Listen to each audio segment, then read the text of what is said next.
Hi అండి. Welcome to my channel. ఈరోజు నేను కొత్తగా మదర్స్ అయిన వాళ్ళ కోసం అంటే అన్నప్రాసన అయ్యి వాళ్ళ పిల్లలకి ఏవైతే ఫీడ్ చేయాలనుకుంటున్నారో అలాంటి వాళ్ళ కోసం సమ్మర్లో ఒక 4 డ్రింక్స్ చెప్తానండి. ఈ డ్రింక్స్ అనేవి పిల్లలకి చాలా యూజ్ అవుతాయి. చాలా సింపుల్ డ్రింక్సే. మాకు తెలుసు కదా అనుకోకండి. ఏదో ఒక కొత్తదైతే ఉంటుంది ఈ వీడియోలో. కాబట్టి స్కిప్ చేయకుండా చూడండి. ఫస్ట్ మనం చేసుకునేది రాగి జావ. ముందు స్టవ్ మీద గిన్నెలో వాటర్ పోసి దాన్ని వేడి చేసుకోండి. ఈలోపు రాగి పిండి ఉంటుంది కదా, దాన్ని జల్లెడ పట్టుకోండి. ఏమన్నా పురుగులు కానీ పేపర్స్ కానీ అలా ఉంటే సపరేట్ అయిపోతాయి. దానిలో కొన్ని వాటర్ పోసుకొని దాన్ని మొత్తం లిక్విడ్లా అయ్యేలా చేసుకోండి. పిండి పిండిగా ఉండకుండా చేసుకోండి. ఇప్పుడు వాటర్ మరుగుతాయి కదా, దానిలో మీరు కలిపిన పిండిని పోయానండి. అంతే. ఈ దీన్ని కనుక కొంచెం సేపు వేడి చేసుకున్నారంటే మనకు రాగి జావ రెడీ అయిపోద్ది. ఈ రాగి జావ అనేది ఈ వేసవికాలం చాలా చాలా యూజ్ఫుల్ అండి. పిల్లలకి వేడి చేయకుండా ఉంటుంది. మీకు కొంచెం నేను లిక్విడ్గా చేశానండి. మీకు కొంచెం గట్టిగా కావాలి అనుకుంటే పిండి ఎక్కువ వేసుకోండి. అంతే.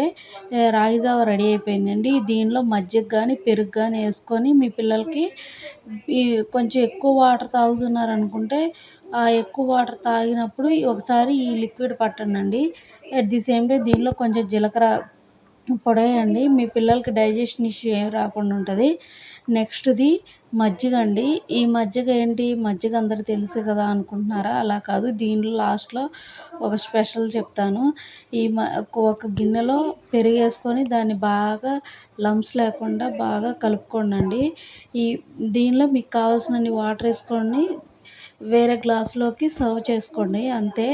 ఏంటంటే ఇప్పుడు మీకు కనుక ఇష్టం ఉంటే కొంచెం ఉప్పు వేసుకొని అలాగే తాపించండి. అలా కాకుండా పిల్లలకి కొంచెం నిమ్మరసం వేసి తాపిస్తే ఏంటంటే పిల్లలకి ఎండాకాలం అంత వేడి చేయకుండా ఉంటుందండి. నెక్స్ట్ ఏంటంటే సగ్గుబియ్యం జావ. ఈ సగ్గుబియ్యం జావ అనేది చాలా చాలా యూజ్ఫుల్ అండి. డైలీ ఒక్కసారన్నా ఇది ట్రై చేయొచ్చు పిల్లలకి. ఒక గిన్నెలో నేను ఇందాక చూపించాను కదా పొడి, నేను సగ్గుబియ్యాన్ని ఏం చేశానంటే మిక్సీ జార్లో వేసుకొని మెత్తగా పొడి చేసుకున్నాను అండి. అలా పొడి చేసుకోవడం వల్ల మనం ఎప్పుడంటే అప్పుడు పిల్లలకి జావ చేయొచ్చు. ఎప్పుడంటే అప్పుడు కాదండి, మేబీ 2 డేస్కి ఒక్కసారైనా చిన్నపిల్లలు ఉంటే వాళ్ళకి జావ చేసి పెట్టండి. పిల్లలకి చలువ చేసిద్ది. ఈ వేడి అంత ఎఫెక్ట్ చూపదు. ఒక గిన్నెలో నీళ్ళు తీసుకొని దానిలో సగ్గుబియ్యం పొడి వేసుకోండి. ఒక 3-4 స్పూన్స్ వరకు వేసుకొని ఒక 2 గ్లాసెస్ వాటర్ వేసుకొని గ్యాస్ మీద పెట్టి బాగా మరిగించండి. ఇవి బాగా మరిగినాక దానిలో కొంచెం బెల్లం పొడి వేయండి. ఈ బెల్లం పొడి వేసి బాగా మరిగించేసి ఒక చిన్న యాలక వేయండి. కొంచెం లిక్విడ్ ఫామ్గా ఉన్నా ఏం కాదు, అది ఆరినాక కాస్త గట్టిగానే అవుతుంది. లిక్విడ్గా ఉన్నా పర్లేదు. ఒక యాలక వేసాక బాగా మరిగించానండి. మరిగించేసి స్టవ్ ఆఫ్ చేసి కొంచెం ఒక 2-3 మినిట్స్ తర్వాత కాగబెట్టి చల్లార్చిన పాలు వేయండి. లేకపోతే ఈ స్టేజ్లో అన్నా వేయచ్చు. బట్ పాలు పోసిన తర్వాత గ్యాస్ ఆఫ్ చేయండి. అంతే. పాలు పోసాక మరిగిస్తే ఏమవుద్దంటే ఈ సగ్గుబియ్యం జావ ఇదంతా బాగా ఇరిగిపోయినట్టు అనిపిస్తుందండి. అంతే. నేను పాలు పోసే క్లిప్ మిస్ అయింది. చూసారు కదా, పాలు పోస్తే అలా అనిపించిద్ది. నెక్స్ట్ ఏంటంటే గంజి అండి. ఈ గంజి అనేది పిల్లలకి చాలా చాలా యూజ్ఫుల్. ముందు ఒక బౌల్లో కొన్ని బియ్యం తీసుకొని వాటిని బాగా కడిగేసి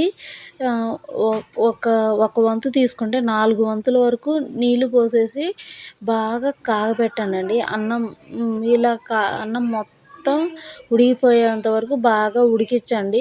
ఇప్పుడు అన్నం ఉడికిపోద్ది, దానిలోనూ లిక్విడ్ మిగిలిద్ది కదా, దాన్ని గంజి అంటారు. ఆ గంజిని పిల్లలకి తాపించండి. చాలా యూజ్ఫుల్. వాళ్ళకి బాగా చలువ చేసిద్ది. అలాగే ఎనర్జీ కూడా ఇచ్చిద్ది. పిల్లలు వీక్ అవుతున్నట్టు అనిపించరు. దీనిలో కొంచెం ఉప్పేసి తాపిస్తే చాలా టేస్టీగా ఉంటుందండి. అంతే. Thanks for watching. ఇలా వీడియోస్ కోసం నా ఛానల్ని సబ్స్క్రైబ్ చేయండి, లైక్ చేయండి, షేర్